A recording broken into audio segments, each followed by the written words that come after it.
Salmo 104 traductor, P. Miguel Fuertes Lanero, Osa sermón al pueblo entre los años 414 y 416, z, o quizá después del 415, b. 1. V.1. El Salmo 104 es el primero de los que llevan por título Aleluya. El significado de esta palabra, o mejor, de estas dos palabras, es, alabad a Dios. Y por eso comienza el Salmo diciendo, confesad al Señor e invocad su nombre. Esta confesión ha de entenderse que es una alabanza, como aquella que hizo el Señor, te confieso, oh Padre, Señor del cielo y de la tierra 1. Después de la alabanza suele seguir una petición, en la que el orante expresa sus deseos. De aquí que la misma oración dominical tiene en su comienzo una brevísima alabanza, expresada así, Padre nuestro, que estás en los cielos 2, y a continuación se expresan las peticiones. Y por eso también en otro lugar dice un salmo, te confesamos, oh Dios, te confesamos e invocamos tu nombre 3. Y esto se expresa más claro en otro salmo, alabando invocaré al Señor, y me veré libre de mis enemigos 4. De igual modo se dice también en nuestro salmo, confesad al Señor e invocad su nombre. Que es lo mismo que si dijera, alabad al Señor e invocad su nombre. Sin duda, que escucha al que lo alaba, y percibe también su amor, junto con la alabanza. Y cuando quiso el Señor que el siervo fiel le demostrase su amor más grande, lo ha querido cuando le dijo, apacienta mis ovejas 5. Por eso también aquí continúa el Salmo, dad a conocer sus obras a los pueblos. O, más bien, según el texto griego, que mantienen algunos códices latinos, evangelizad entre los pueblos sus obras. ¿Y a quiénes van dirigidas estas palabras? Proféticamente se las dice a los evangelistas. 2. V.2-3. Cantadle y aclamadle al son de instrumentos.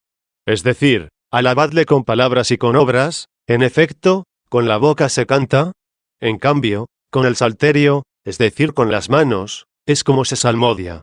Proclamad todas sus maravillas, gloriaos en su santo nombre. Por los dos verbos anteriores podría advertirse que estos dos versículos no han sido expresados sin razón, puesto que lo que se dice, proclamad todas sus maravillas, puede referirse a lo que antes se dijo, cantadle, y lo que sigue, gloriaos en su santo nombre, ser referido a aclamadle al son de instrumentos.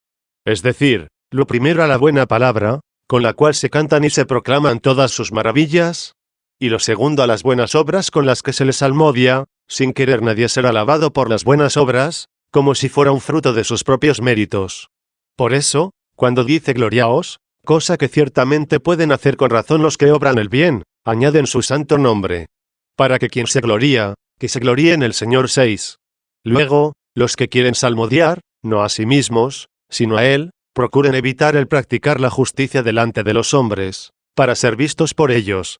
De otro modo no tendrán recompensa del Padre, que está en los cielos 7, sino que brillen sus obras ante los hombres, no para ser vistos por ellos, sino para que, al verlas, glorifiquen a su Padre que está en los cielos 8. Esto es lo que significa gloriarse en su santo nombre. Y así se dice en otro salmo, mi alma se gloría en el Señor. Que lo oigan los humildes y se alegren 9. Esto mismo se dice de alguna manera también aquí, que se alegre el corazón de los que buscan al Señor. Es así como se regocijan los mansos, que no envidian con celo amargo a los que obran el bien. 3. V.4. Buscad al Señor y confortaos. Esta palabra, confortamini, confortaos, aunque parezca poco latina, está traducida con más exactitud del griego. Por eso, algunos códices tienen confirmamini, reforzaos, y otros corroboramini, robusteceos. Y de hecho, al Señor se le dice mi fortaleza 10, y también, reservaré para ti mi fortaleza 11, para que buscándole y acercándonos a Él, seamos iluminados y confortados, no sea que, a causa de nuestra ceguera, no veamos lo que ha de hacerse, o, por nuestra flaqueza, no hagamos lo que vemos que hay que hacer. En lo que se refiere a la visión, acercaos a Él e iluminaos 12, y respecto a las obras, buscad al Señor y fortaleceos. Buscad, dice, continuamente su rostro. ¿Qué es el rostro del Señor? Es su presencia, así como también el rostro, o la faz del viento y del fuego es su presencia, y por eso se dice, así como una paja ante la faz del viento 13, y también, como se derrite la cera ante la faz del fuego 14. Y muchas otras cosas parecidas nos ofrece la Escritura, pretendiendo que al citar la faz se entienda la presencia de tales cosas. Pero, ¿Qué significa buscad continuamente su rostro?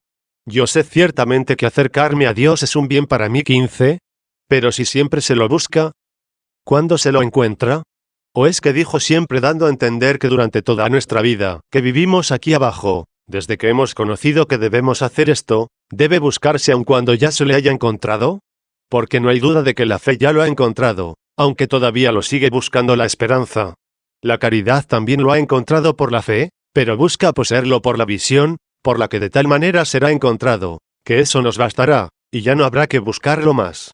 Porque si la fe no lo hubiera encontrado en esta vida, no se diría, buscad al Señor. Ni se diría tampoco, cuando lo hubierais encontrado, que el impío abandone sus caminos, y el hombre malvado sus pensamientos. 16.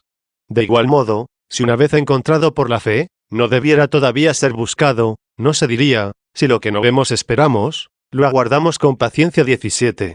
Ni tampoco tendría explicación lo que dice ese Juan, sabemos que cuando se manifieste, seremos semejantes a él, porque le veremos tal cual es. 18. O es que quizá, incluso cuando lo hayamos visto cara a cara, como él es, deberemos todavía proseguir en su búsqueda, porque sin fin debe ser buscado, ya que sin fin debe ser amado. De hecho, acostumbramos a decir a alguien que está presente, no te busco, queriendo decirle, no te amo. Y por eso, el que es amado, también se le busca estando presente, mientras se actúa con una caridad perpetua, para que no llegue a hacerse ausente. Y así, cuando uno ama a alguien, quiere, sin servirle de hastío, que esté siempre presente, o sea, intenta siempre que esté presente. Está, pues, claro que buscar siempre su rostro, significa que el encuentro del amado no constituye el final de esa búsqueda, que es la expresión del amor, sino que el amor creciente se expresa en una búsqueda creciente del amado encontrado. 4. V.5. Y de repente, este hombre apasionado modera sus alabanzas, y utiliza palabras más inteligibles, alimentando así el flaco e infantil amor con las maravillas de Dios en la tierra. Acordaos, dice, de las maravillas que hizo, de sus prodigios y de los juicios de su boca.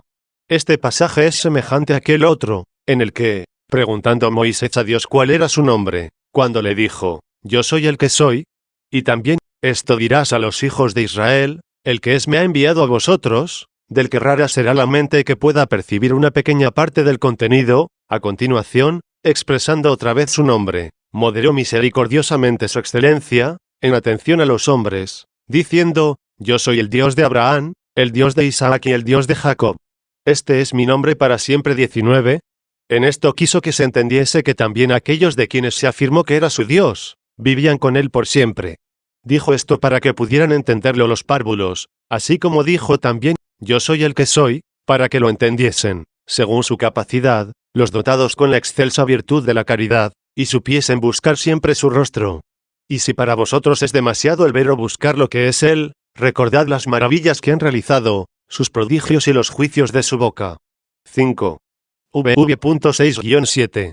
¿Y a quiénes se dice? Linaje de Abraham, su siervo, hijos de Jacob, su elegido. Vosotros, que sois la descendencia de Abraham, vosotros, que sois los hijos de Jacob, acordaos de las maravillas que ha realizado, de sus prodigios y de los juicios de su boca. Y para que nadie atribuyese esto a un solo pueblo, el de los israelitas según la carne, sin entender que los hijos de Abraham son más bien los hijos de la promesa que los hijos de la carne, según lo que dice el apóstol dirigiéndose a los gentiles, vosotros sois la descendencia de Abraham, sus herederos, según la promesa. 20. El Salmo continúa diciendo, Él es el Señor nuestro Dios. En toda la tierra se encuentran sus juicios. Esto lo dice también el Señor por boca de Isaías a la Jerusalén libre, nuestra madre, el que te ha liberado, ese es tu Dios, y será llamado Dios de toda la tierra. 21. ¿Es, acaso, solo Dios de los judíos? De ningún modo. 22. Él es el Señor nuestro Dios. Y por toda la tierra se encuentran sus juicios, ya que en toda la tierra vive su iglesia, y allí se difunden sus juicios. ¿Y cómo es que dice en otro salmo? Él anuncia su palabra a Jacob, sus decretos y mandatos a Israel. Con ninguna nación obró así, ni les dio a conocer sus mandatos. 23. Esto se dijo para que se entendiera que solo una nación es la que pertenece al linaje de Abraham, que fue así llamada por todas las naciones, y en ella están incluidas todas las gentes, de manera que sea una sola la llamada a la adopción. Fuera de ella, a ninguna otra le manifestó Dios sus juicios. porque quienes no han creído en ellos, aunque les hayan sido anunciados, no les fueron ciertamente manifestados, puesto que si no creen, de ninguna manera entenderán. 6. VV.8-11. Se ha acordado de su alianza, por un siglo, in saeculum. Otros códices tienen, eternamente, in aeternum, lo cual procede de la ambigüedad del griego. Pero si ha de entenderse, por un siglo, y no, eternamente, como al exponer el testamento del que se acordó, añade y dice, de la palabra dada por 1000 generaciones. Todavía esto puede entenderse que tiene un fin. Pero después dice, del pacto que estableció con Abraham, y del juramento que hizo con Isaac. Y lo estableció como precepto para Jacob, y a Israel como testamento eterno. Aquí ya no hay lugar a la ambigüedad, ya que el término griego aionion nuestros traductores le han dado el significado de eterno, aunque algunos, a veces, lo han traducido por eternal. A no ser que esto fuera porque el término aiona vulgarmente significa siglo, y por tanto, quisieran traducir como secular, y no eterno, cosa que yo no recuerdo que haya usado alguno. Pero si en este lugar ha de interpretarse el Antiguo Testamento relacionado con la tierra de Canaán, ya que el discurso se entreteje así, y se lo estableció a Jacob como precepto, y a Israel como alianza eterna, diciendo, a ti te daré la tierra de Canaán, como lote de vuestra heredad. ¿Cómo ha de entenderse que es eterna, siendo así que aquella heredad no puede ser eterna, y además teniendo en cuenta que se llama Antiguo Testamento porque se sustituye por el Nuevo? Tampoco parece que 1000 generaciones signifiquen algo eterno, puesto que tienen fin, aunque en lo temporal parezca que son muchas. Si es cierto que el tiempo de la generación, que los griegos llaman geneán, se limita a pocos años, pues algunos, desde el instante en que el hombre puede engendrar, le señalaron 15 años. ¿Qué son esas 1000 generaciones? No solo contadas a partir de Abraham, cuando se le hizo la promesa, hasta el tiempo del Nuevo Testamento, sino desde el mismo Adán hasta el fin del mundo. Pues, ¿quién se atreverá a decir que este mundo ha de prolongarse 15.000 años? 7. Por tanto, no me parece a mí que debamos entender que aquí se habla del Antiguo Testamento, aunque se diga por el profeta, que ha de ser sustituido por el Nuevo. He aquí que llegan días, dice el Señor, en los que yo estableceré con la casa de Jacob un nuevo testamento, no como el testamento que hice con sus padres, cuando los saqué de la tierra de Egipto 24, sino del testamento de la fe, exaltado por el apóstol, cuando nos propone a Abraham como modelo, y, basándose en él, refuta a los que se glorían en las obras de la ley, puesto que Abraham creyó a Dios antes de la circuncisión, y le fue computado como justicia 25. En fin, después de haber dicho, se ha acordado, en el siglo, de su testamento, que lo debemos entender, eternamente, es decir, se acordó eternamente del testamento de la justificación, y de la heredad eterna que Dios prometió a la fe. El texto añade, de la palabra que ordenó por 1000 generaciones. ¿Qué significa ordenó? Al decir te daré la tierra de Canaán no es una orden, o un mandato, sino una promesa. La orden es lo que debemos hacer, y la promesa, lo que hemos de recibir. Un mandato, pues, es la fe, para que el justo viva por la fe 26, y a esta fe se le promete la herencia eterna. Las 1000 generaciones, pues, fijándonos en la perfección del número, quiere decir todas las generaciones, es decir, mientras van pasando todas las generaciones, persiste el mandato de vivir por la fe. Este mandato es cumplido por el pueblo de Dios, los hijos de la promesa, que van naciendo y muriendo hasta que se termine toda generación, lo cual está simbolizado por el número 1000, puesto que el número 10 al cuadrado forma el número 100, y este multiplicado por 10 llega a ser 1000. Del pacto, dice, que acordó con Abraham, y del juramento que hizo a Isaac. Y lo estableció con Jacob, es decir, se lo dio a Jacob como precepto. Estos son los 3 patriarcas, de los que él, con un título especial, se llama a Dios, a los que el Señor nombra en el Nuevo Testamento, cuando dice, vendrán muchos de Oriente y Occidente, y se sentarán con Abraham, Isaac y Jacob en el reino de los cielos 27. Esta es la herencia eterna. Porque también aquí, donde dice, lo estableció con Jacob como precepto, declara que se trata del precepto de la fe, ya que no había de llamar precepto a la promesa. Si en el precepto está incluida la obra, en la promesa está la recompensa. Dice el Señor, esta es la obra de Dios, que creáis en aquel que Él ha enviado 28. Por eso, la palabra que ordenó, y de la que se acordó eternamente como de su testamento, es decir, la palabra de la fe que nosotros predicamos 29, se la dio a Jacob como precepto, y al mismo Israel como testamento eterno.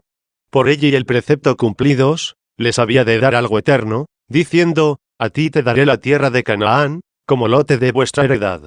Pero, como esto es eterno, si no significa algo eterno, esta tierra es también llamada tierra de promisión, tierra que emana leche y miel 30, y estos productos significan simbólicamente la gracia, en la que se percibe cuán dulce es el Señor 31, y a la que no pertenecen todos los hombres, ya que la fe no es de todos.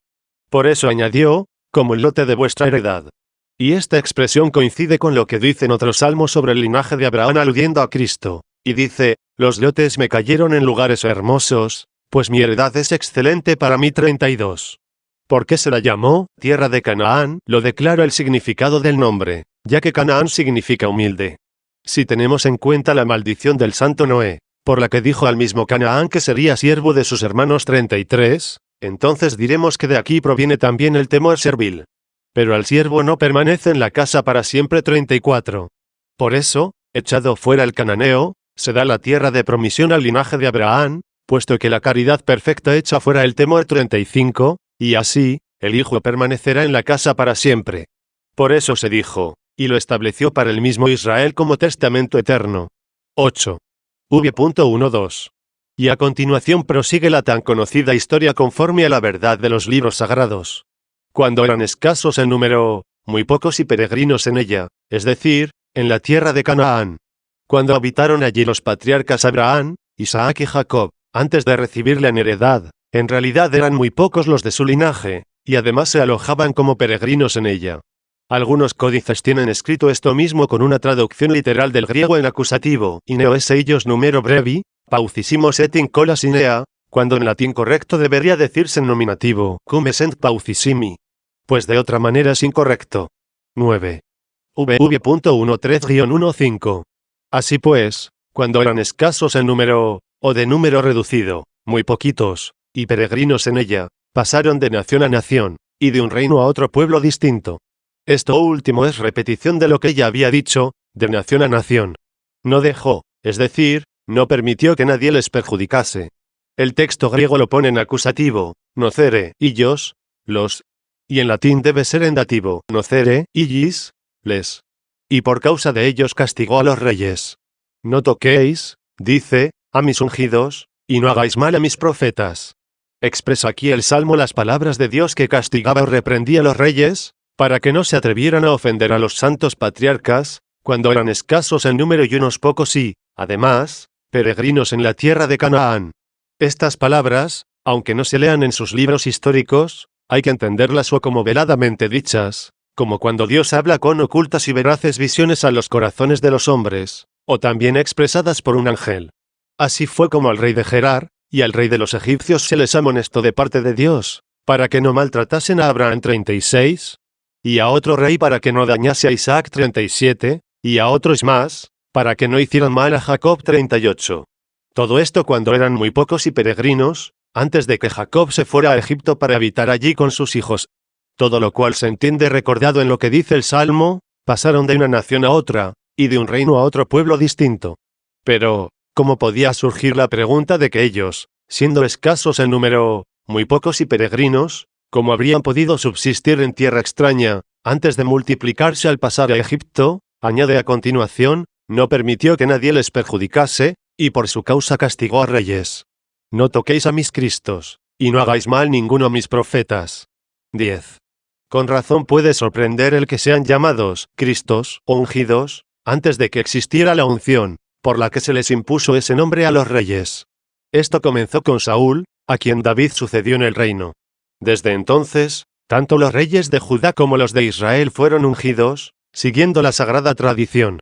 En esta unción se prefiguraba al único y verdadero Cristo, al cual se dijo, el Señor tu Dios te ha ungido con aceite de júbilo entre todos tus compañeros 39. Pero, ¿cómo es que ellos ya entonces fueron llamados Cristos? Porque leemos de Abraham que ellos fueron profetas, y, sin duda, lo que de él se dijo manifiestamente, esto mismo ha de entenderse de ellos. ¿O acaso fueron llamados Cristos, porque, aunque fuera ocultamente, eran ya cristianos? Pues, aunque la carne de Cristo proceda de ellos, Cristo existe antes que ellos. De ahí que les responde a los judíos, diciéndoles, antes de que Abraham existiera, yo soy. ¿Cómo, pues, lo iban a ignorar, o cómo no habían de creer en él, siendo así que se llamaban profetas, y aunque fuera veladamente, preanunciaban al Señor? Y por eso dice el Señor con toda claridad: Abraham deseó ver mi día. Lo vio y se alegró. 40. Nadie, ni antes de su encarnación, ni después de ella, se reconcilió con Dios. Es una verdad claramente expresada por el apóstol: hay un solo Dios y un solo mediador entre Dios y los hombres, el hombre Cristo Jesús. 41. 11. V.16. A continuación comienza el Salmo a narrar cómo fue el paso de una nación a otra, y de un reino a otro pueblo. Y llamó, dice, el hambre sobre la tierra, y cortó todo el sustento de pan. Delante de ellos envió a un hombre. José fue vendido como esclavo. Fue así como se dio la oportunidad de que pasaran de una a otra nación, y de un reino a otro pueblo distinto. Pero no han de pasarse superficialmente estas expresiones de las Sagradas Escrituras, sin una atenta reflexión. Llamó, dice, al hambre sobre la tierra. Como si el hambre fuera una persona, o algún cuerpo animado, o un espíritu que pueda obedecer a quien lo llama. El hambre bien sabemos que es un azote derivado de la falta de alimento, y que la sufren los que la padecen, como si fuera una enfermedad. Y lo mismo que para que desaparezca una enfermedad, se consigue generalmente por los medicamentos, así también el hambre se cura, digamos, por la alimentación. ¿Qué significa, pues, llamó al hambre?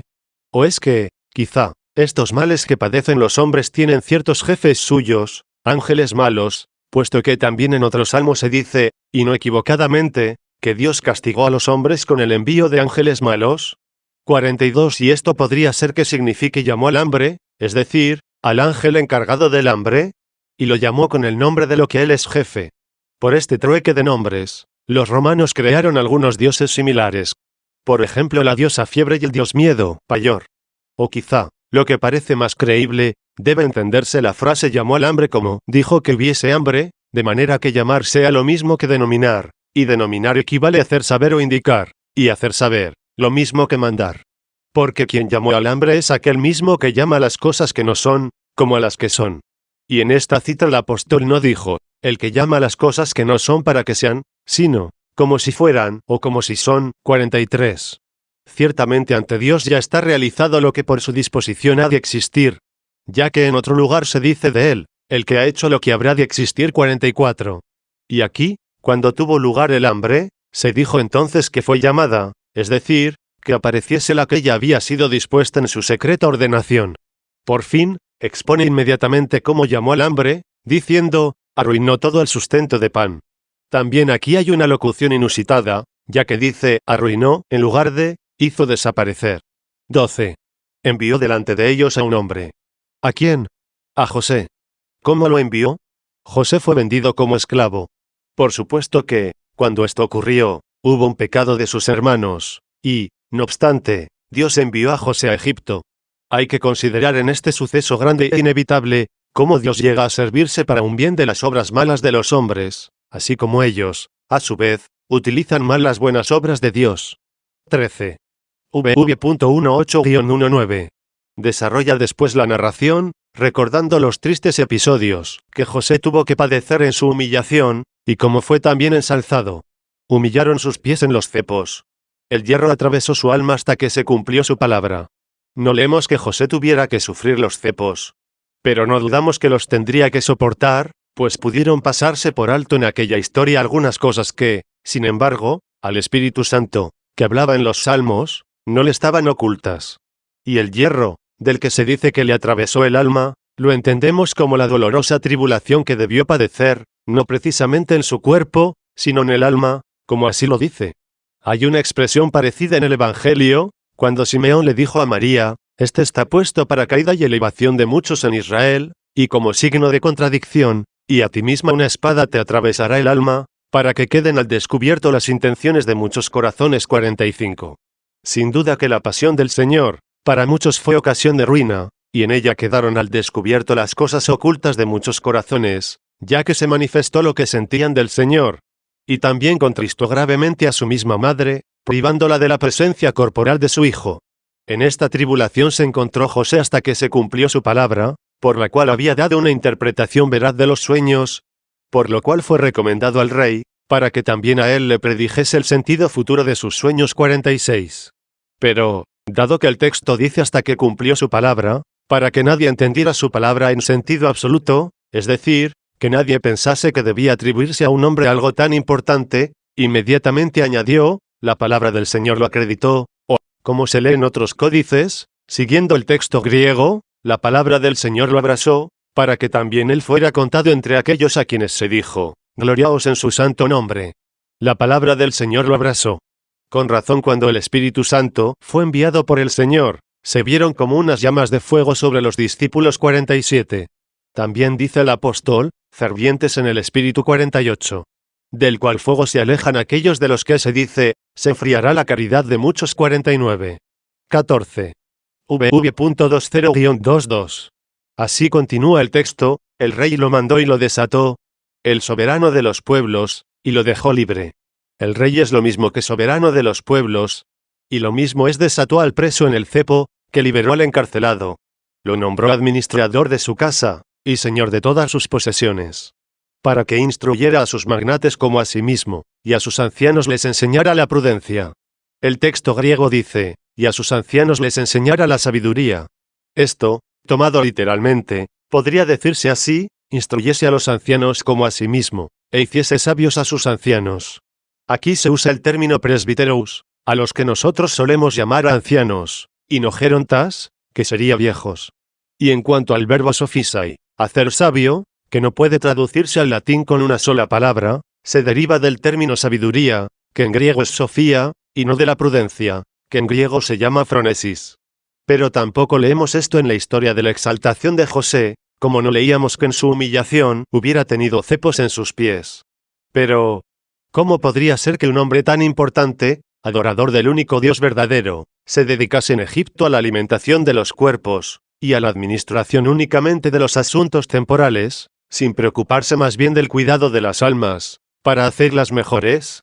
Tengamos en cuenta que en aquella historia solo se escribieron las cosas que, según el designio del autor, en el cual obraba el Espíritu Santo, se juzgaron suficientes para simbolizar lo que después había de suceder. 15. V.23. Y entró Israel en Egipto, y Jacob se hospedó en la tierra de Cam. Israel es lo mismo que Jacob, y Cam es lo mismo que Egipto. Queda aquí claramente demostrado que el pueblo egipcio se formó de la estirpe de Cam, hijo de Noé, cuyo primogénito de Cam fue Canaán. Por tanto, en los códices en que se lee Canaán, debe corregirse. Mejor traducción es se hospedó, que no, como escriben otros códices, habitó, lo que sería igual que se añadiese peregrino, ya que tiene el mismo significado. De hecho, el texto griego en este pasaje utiliza el mismo término que poco antes usó, donde se dice, unos pocos y peregrinos en ella. El morador peregrino o forastero, más bien es advenedizo que indígena. Así es como los hebreos pasaron de una nación a otra, y de un reino a otro pueblo distinto. Lo que brevemente se había anunciado, brevemente se explica en la narración. Pero puede preguntarse, y con razón, ¿de qué reino pasaron a otro pueblo, ya que todavía no había reinos en la tierra de Canaán, donde no había aún ningún reino del pueblo de Israel? ¿Cómo, pues, habrá que entender esta expresión? Solo en el sentido de una anticipación, puesto que en aquella tierra habría de establecerse el reino de sus descendientes. 16. V.24. A continuación se van narrando los hechos acontecidos en Egipto, y acrecentó, dice, a su pueblo en gran manera, y lo hizo más fuerte que sus enemigos. Todo esto está también anunciado brevemente, para ser expuesto luego, según vayan sucediendo los hechos. En realidad no fue el pueblo de Dios más fuerte que sus enemigos los egipcios, cuando se mataba a sus varones recién nacidos, o cuando era oprimido en la fabricación de ladrillos, sino cuando con mano poderosa, por obra de signos y portentos del Señor su Dios, se hizo digno de ser temido y respetado, siendo vencida la obstinación del rey cruel, y el perseguidor con su ejército fue sepultado en el Mar Rojo. 17. V.25. Por eso, como si nosotros preguntásemos de qué modo se realizó lo que brevemente fue indicado en la frase, hizo a su pueblo más fuerte que sus enemigos, comienza el Salmo a concretarlo, exponiéndolo en la narración. Y les cambió su corazón para que odiasen a su pueblo, y usasen el engaño contra sus siervos. Habrá, quizá, que entender o creer que Dios cambia el corazón del hombre para cometer pecados. ¿O es que no es pecado, o un leve pecado el odiar al pueblo de Dios, y usar falacias contra sus siervos? ¿Quién se atrevería a decir esto? O tal vez el autor de estos pecados tan graves será Dios, que no puede ser creído como autor de pecado alguno, ni siquiera los más leves. ¿Quién, siendo sabio, entenderá estas cosas? 50. Se trata aquí de aquella admirable bondad de Dios, por la que se sirve para el bien incluso de los malos, tanto si son ángeles, como si son hombres. Y así, aunque ellos sean malvados por su culpable deformidad, Él consigue un bien de su maldad. Y los que no eran buenos antes de odiar a su pueblo, sino malos y tan impíos, que, por una fácil inclinación envidiaban a sus felices huéspedes. Y por haber multiplicado a su pueblo, provocó, con este su beneficio, a que los malvados los envidiasen. La envidia, en realidad, es el odio de la felicidad ajena. Y la forma de cómo cambió su corazón, fue que, por envidioso rencor aborrecieron a su pueblo, y cometieron engaños contra sus siervos. No fue, pues, el hacer malo a un corazón bueno, sino que, al hacer el bien a su pueblo, provocó el odio del corazón de los egipcios, naturalmente malvado, hacia su pueblo, sacando un bien de aquel mal. No haciendo los malos a ellos, sino que concedió generosamente bienes a su pueblo, dando motivo por el que los malos se entregasen a odiarlos a sus anchas. ¿De qué modo usó de su odio para ejercitar a su pueblo, y para gloria de su nombre, la cual nos es útil a nosotros? Nos lo aclaran las palabras que siguen. Las recordamos como motivo de su alabanza, cuando se canta el Aleluya. 18. V.26. Mandó a Moisés su siervo, y a Aarón su elegido por él mismo. Bastaría que hubiera dicho su elegido. Pero nada hay que investigar por el motivo de haber añadido por él mismo. Es una expresión propia de la Escritura, como aquella que dice, en la que habitarán en ella 51. Las páginas divinas están llenas de expresiones parecidas. 19. V.27. Puso en ellos las palabras de sus signos y prodigios en la tierra de Cam. No debemos de entender las palabras de los signos y prodigios, como si los prodigios se hicieran solo ordenándolo con palabras. De hecho, se hicieron muchos portentos sin palabras, por ejemplo, con por la vara, o con la mano extendida, o con la ceniza lanzada al cielo. Pero, ya que aquellos portentos realizados no carecieron de algún significado, así tampoco las palabras que nosotros pronunciamos. Por eso se los llamó a ellos palabras, no de voces o de sonidos, sino de signos y prodigios. Puso en ellos quiere decir, hizo por medio de ellos. 20. V.28. Envió las tinieblas y se oscureció. Está esto también escrito entre las plagas con las que castigó a los egipcios. Lo que sigue se lee algo distinto en algunos códices. Unos dicen, y se irritaron por sus discursos, y otros, al contrario, no les irritaron sus palabras. La primera de las dos frases se halla en muchos códices, mientras la partícula negativa, apenas la he visto en dos de ellos. Pero para que no se crea un error del texto, debido al sentido más fácil, pues, ¿qué cosa más fácil de entender que se irritaron por sus palabras los que eran contradictores contumaces? Voy a intentar exponerlo también con un sentido razonable, según la otra frase. Por ahora se me ocurre decir esto, no se irritaron por sus discursos Moisés y Aarón, ya que soportaron con paciencia, incluso los más duros, hasta que se cumplieron a su debido tiempo todas las cosas que Dios había dispuesto a hacer por ellos.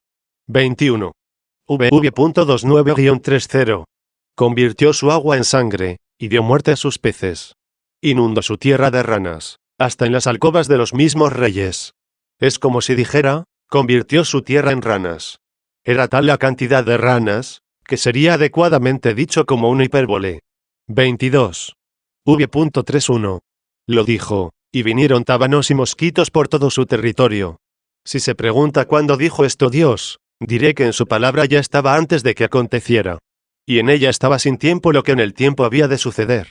Y por tanto, aunque lo hiciera por los ángeles, o por sus siervos Moisés y Aarón, también entonces, de algún modo, dijo que se hiciera cuanto había de suceder. 23. V.32. Les dio en lugar de lluvias, granizo. Esta expresión es semejante a la anterior, que dice, inundó de ranas su tierra, a excepción de que allí no se convirtió toda la tierra en ranas, mientras que aquí pudo convertirse toda el agua en granizo. Y fuego abrasador en su tierra, se sobreentiende les dio. 24.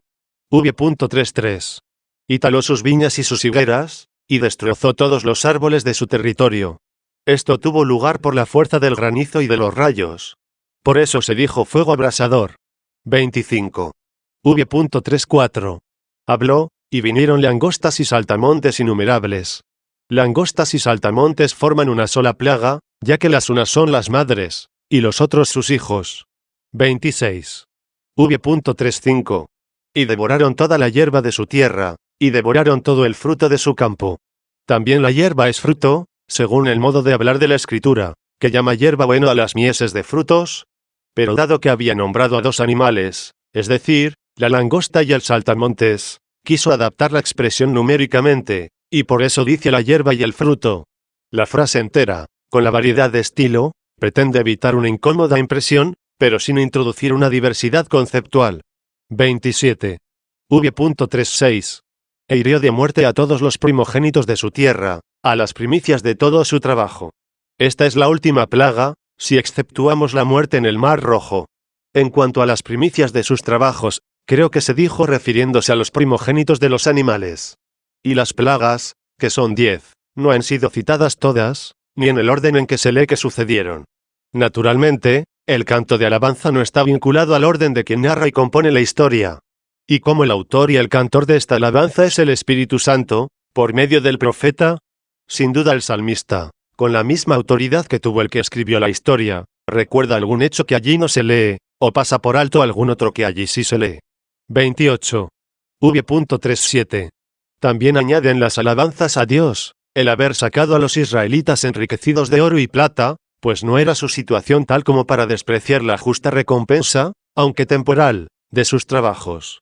El haber engañado a los egipcios, pidiéndoles un préstamo de oro y plata, no ha de pensarse que Dios lo ordenó y aprobó, al ejecutarse tal clase de engaños, a los que tienen puesto el corazón en lo alto, pues ha de entenderse que, por aquellas palabras de Dios, se les permitió, más bien que se les ordenó, hacer estas cosas, por quien veía su corazón y conocía su codicia. Sin embargo, no se hizo esto sin beneficio del ánimo carnal, ya que se lo hicieron a los que padecieron con todo derecho estas cosas, y, aunque lo ejecutasen con engaño, les arrebataron lo que se les debía haber dado por los hombres inicuos. Y como Dios se valió divinamente de la maldad de los egipcios, asimismo se valió de la debilidad de su pueblo para pronosticar lo que debía hacerse. Y los sacó en plata y oro. He aquí una expresión típica de la Escritura, al decir en plata y oro, equivale a decir con plata y con oro. Y no había ningún enfermo en sus tribus. Enfermos de cuerpo, no de alma. Fue un gran beneficio de Dios que en aquella necesaria y difícil emigración, no hubiera ningún enfermo. 29. V.38. Y Egipto se alegró de su salida, porque les sobrevino el temor de ellos. El temor a los hebreos cayó sobre los egipcios. Pues al decir aquí el temor de ellos, no se trata del temor con que temían los hebreos, sino el temor con que eran temidos. Pero alguno podrá decir, ¿por qué, entonces, no les dejaban salir los egipcios? ¿Cómo les permitieron salir como a gente que había de volver? ¿Cómo es que les prestaron oro y plata a título de devolución, a peticionarios como a quienes habían de volver, siendo así que Egipto se alegró de su salida? Hay que pensar que, después de aquella última mortandad de los egipcios, y de tanta ruina en el Mar Rojo, causada en el ejército perseguidor, temió el resto de los egipcios que volviesen los hebreos, y destruyeran con gran facilidad el pueblo que aún quedaba. Entonces se cumplió lo que dijo anteriormente, y acrecentó en gran manera su pueblo, añadiendo a continuación, y lo hizo más fuerte que sus enemigos. Para explicar tal afirmación, expresada en un solo versículo, es decir, cómo tuvo lugar esto, añadió lo demás que ha narrado en este elogio de exterminio, hasta el versículo en el que dice, Egipto se alegró de su salida, porque les sobrevino el temor de ellos, dando a entender así lo que había dicho, que hizo a su pueblo más fuerte que sus enemigos. 30. V.39. A continuación va narrando los favores divinos que hizo a los hebreos en su camino por el desierto. Tendió una nube que los protegiera, y un fuego que los iluminase durante la noche. Estos hechos son tan claros como conocidos. 31. V.40. Pidieron, y vinieron codornices. No es codornices lo que desearon, sino carne. Pero, dado que en este salmo no se habla de la provocación de la cólera por aquellos en quienes no está el beneplácito de Dios, sino de la fe de los elegidos, que es el verdadero linaje de Abraham, hemos de entenderlos como quienes pidieron la carne con el fin de reprimir la murmuración de los provocadores de la ira divina. En la parte del versículo que sigue, y los sació con pan del cielo, no es nombrado el maná, pero no le queda oculto a nadie que lea esta frase. 32. V.41. Hendió la peña y brotó agua. y corrieron ríos por el desierto. También esto se entiende, apenas con leerlo. 33. VV.42-44. En todos estos favores, manifiesta Dios su recompensa, merecida por la fe de Abraham. Y por eso el texto continúa, porque se acordó de su santa palabra, que había dado a Abraham, su siervo. Y sacó a su pueblo con regocijo, y a sus elegidos con alegría. Las palabras a su pueblo las repite al decir a sus elegidos, y la expresión con regocijo, se repite al decir con alegría. Y les dio las tierras de los gentiles, y poseyeron las labores de los pueblos. Y también aquí las tierras de los gentiles, es lo mismo que las labores de los pueblos, así como les dio, es lo mismo que poseyeron. 34. V.45. Y para que no creyéramos que estos bienes temporales eran el sumo bien, ya que al pueblo de Dios se le concedió en ellos la felicidad, como si preguntáramos con qué finalidad se les concedió a ellos estos favores, inmediatamente encamina tal felicidad a donde conviene que se busque el sumo bien, y así dice, para que cumpliesen sus preceptos, e investigasen su ley. En lo cual ha de entenderse que los siervos de Dios, y los hijos elegidos de la promesa, verdadero y legítimo linaje de Abraham, imitando su fe, recibieron de Dios estos bienes terrenos no para entregarse al lujo, ni para apoltronarse en una perversa negligencia, sino para que, preparados de antemano por la divina providencia, los poseyeran ya, puesto que para buscarlos debían meterse en penosísimos trabajos, y así, al tenerlos ya, se dedicasen a conseguir el bien eterno, es decir, para que guardaran sus preceptos, e investigasen su ley. Hay que decir, además, que en este texto, donde aquí dice, linaje de Abraham, quiso que se entendiera los que fueron verdaderamente la estirpe de Abraham, que nunca faltaron realmente en medio de aquel pueblo, lo que claramente manifiesta el apóstol cuando dice, pero no en todos ellos encontró Dios su complacencia. 52. Por tanto, si no fue en todos, está claro que sí hubo algunos en quienes sí la encontró, y como este salmo ensalza a estos, no habla aquí de las iniquidades e irritaciones, ni de las provocaciones de aquellos en quienes Dios no se complació. Pero como no solo se manifiesta la justicia, sino también la misericordia del Dios omnipotente y clemente con los inicuos, de ellos habla el salmo siguiente cuando canta alabanzas de Dios. En realidad, unos y otros existieron en un solo pueblo, pero estos no contagiaron sus iniquidades a los verdaderos hijos de Abraham. Porque el Señor conoce a los que son suyos. Y si en este mundo no puede separarse el justo del injusto, apártese de su malicia todo el que invoca el nombre del Señor. 53. 35. Así pues, como para subrayar el espíritu de este salmo, que de alguna forma se halla oculto en su cuerpo, es decir, para poner de relieve el conocimiento íntimo de este salmo, encerrado en las palabras externas, me parece que se exhorta al linaje de Abraham, que son todos los hijos de la promesa pertenecientes a la eterna heredad de testamento eterno, a que se elijan como heredad propia para sí a Dios, y le den culto gratuitamente, es decir, por Él mismo, no por alguna recompensa externa a Él, y esto lo hagan alabándolo, invocándolo, anunciándolo, obrando el bien mediante la fe, no para su propia gloria, sino para gloria de Dios, gozándose en la esperanza y ardiendo por la caridad. 54. Todo esto resuena ya en los primeros versículos de este salmo, celebrad al Señor e invocad su nombre, dad a conocer sus hazañas a los pueblos. Cantadle al son de instrumentos y dad a conocer todas sus maravillas.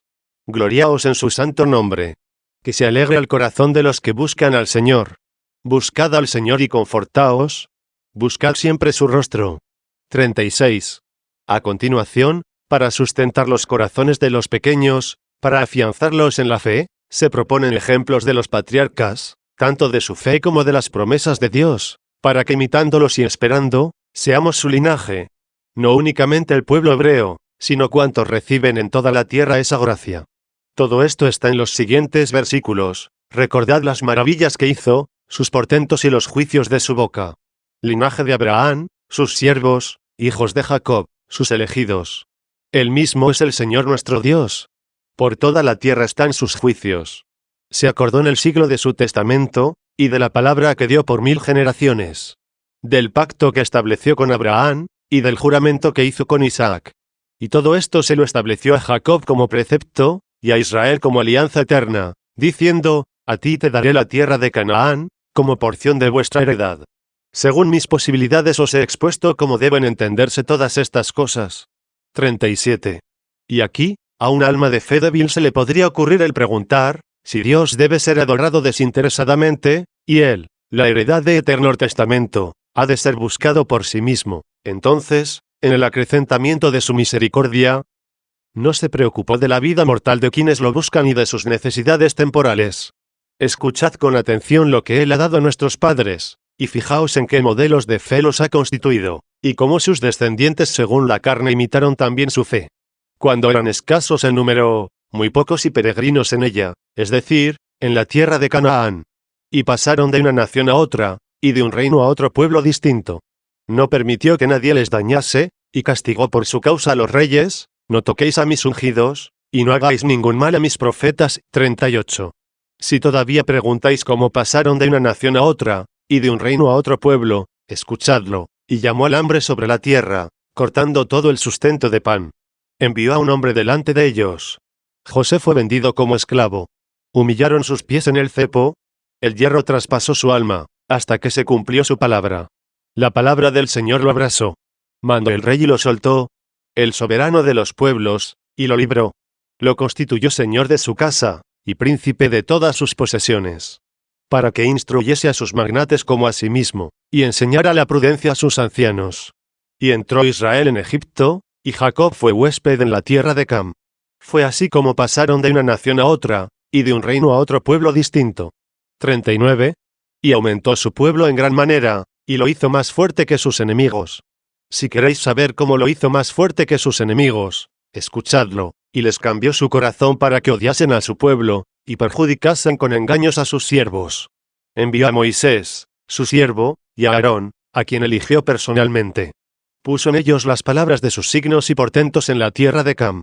Envió las tinieblas y se oscureció, y se irritaron por sus palabras. Convirtió sus aguas en sangre, e hizo morir a sus peces. Inundó de ranas su tierra, hasta en la alcoba de los mismos reyes. Habló, y vino un ejército de mosquitos y saltamontes por toda su tierra. En lugar de lluvia, les dio granizo, y fuego abrasador en su tierra.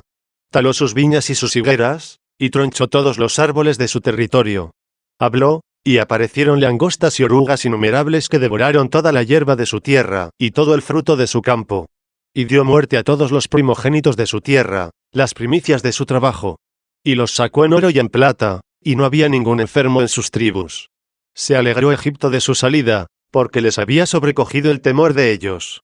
He aquí cómo hizo Dios a su pueblo más fuerte que a sus enemigos. 40. Y después que la divina justicia castigó con estos males a sus enemigos, escuchad los bienes temporales que, por su misericordia dispensó a su pueblo, extendió una nube para protegerlos, y fuego para iluminarlos durante la noche. Lo pidieron, y vinieron codornices, y los sació con pan del cielo. Hendió la peña, y brotó agua, y corrieron ríos por el desierto. Y se acordó de la santa palabra que había dado a su siervo Abraham. Y sacó a su pueblo con alegría, y a sus elegidos con regocijo. Y les dio las tierras de las naciones, y poseyeron las labores de los pueblos. No para que lo adorasen por esto, sino para que lo ordenasen al bien eterno, y lo convirtiesen en él, es decir, para que guardasen sus preceptos, y buscasen su ley. Cualquiera otra clase de bienes que otorga Dios, ha de encaminarse a su culto desinteresado, pues su culto no ha de tener por miras otra clase de bienes otorgados por Dios, y entonces será gratuito y desinteresado. El enemigo, instigando a este combate, se atrevió a decir a Dios: ¿por ventura Job te adora gratuitamente? 55. O sea, que si por haber sido vendido José como esclavo, humillado y exaltado, consiguió para el pueblo de Dios los bienes temporales, de manera que lo hizo más fuerte que sus enemigos. ¿Cuánto más Jesús, vendido y humillado por sus hermanos según la carne y exaltado a los cielos, consiguió para su pueblo, que triunfó del diablo y sus ángeles, los bienes eternos? Ya veis cómo el linaje de Abraham no se gloría de la carne, sino cómo imita la fe. Escuchad, siervos de Dios y elegidos de Dios, que tenéis la promesa de la vida presente y de la futura. 56. Si las tentaciones en este mundo son violentas, tened presente a José en la cárcel, y a Cristo en la cruz. Si os acompaña la prosperidad de las cosas temporales, no sirváis a Dios por ella, usad de ella para que os lleve a Dios. No penséis que Dios debe ser adorado por sus fieles en función de las cosas necesarias de esta vida, que también las concede a quienes lo blasfeman, sino buscad primero el reino de Dios y su justicia, y todas estas cosas se os darán como añadidura. 57.